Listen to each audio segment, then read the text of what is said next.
ሰላም ጤና ይስጥልን እንደምናላችሁ ተመልካቾቻችን፣ ሳምንታዊ የኳስ ፕሮግራማችንን ይዘን ቀርበናል። ኳስ የተሰኘው ፕሮግራማችን በእግር ኳስ ላይ ብቻ የሚያተኩር የጥያቄና መልስ ፕሮግራም ነው። እስከ ፕሮግራማችን ፍጻሜ አብራችሁን ቆዩ።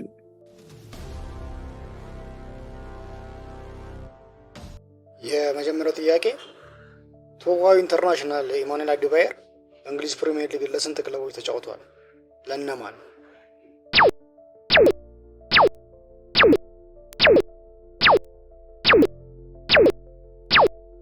መልሱ ለሶስት ክለቦች ነው።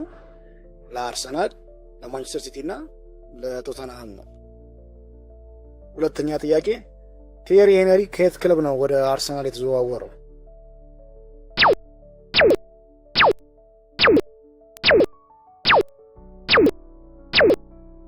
መልሱ ከጣሊያኑ ክለብ ዩቬንቱስ ነው። ሶስተኛ ጥያቄ የባላንዶር ያሸነፈው ግብ ጠባቂ ወይም በረኛ ማን ነው?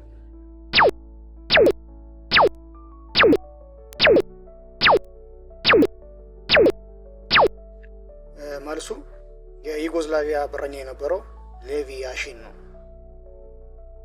እሺ፣ የዓለም ዋንጫን ያነሳ በእድሜ ትልቁ አምበል ማን ነው?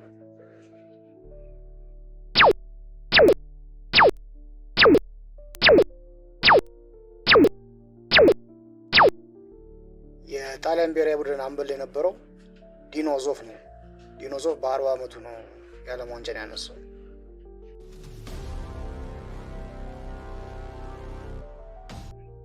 አምስተኛ ጥያቄ የሚሆነው ጀርገን ክሎፕ በጀርመን ቡንደስሊጋ ያሰለጠኑት ሁለት ክለቦች እነማን ናቸው?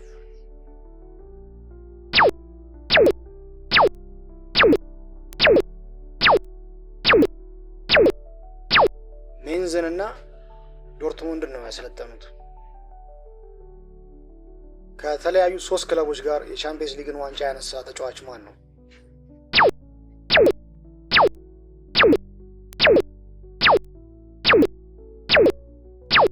ሆላንዳዊው ክላረንስ ሲዶርፍ ነው። ክላረንስ ሲዶርፍ ከአያክስ፣ ከኤሲ ሚላን እና ከሪያል ማድሪድ ጋር ዋንጫዎችን አንስቷል።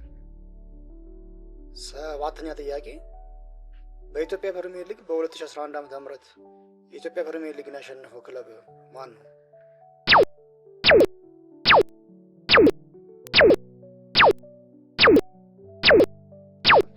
መቀሌ ሰባ እንደርታ ነው።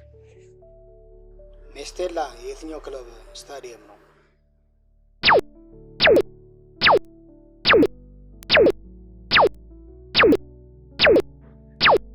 የቫሌንሺያ ስቴዲየም ነው። የቫሌንሺያ ስቴዲየም ሜስቴላ በመባል ይታወቃል።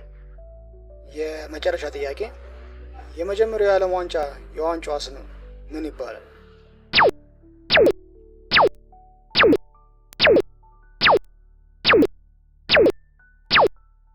ጁልየስ ሬሜት። ጁልየስ ሬሜት የመጀመሪያው የዓለም ዋንጫ ነች። የጠፋችው የዓለም ዋንጫ ማለት ነው።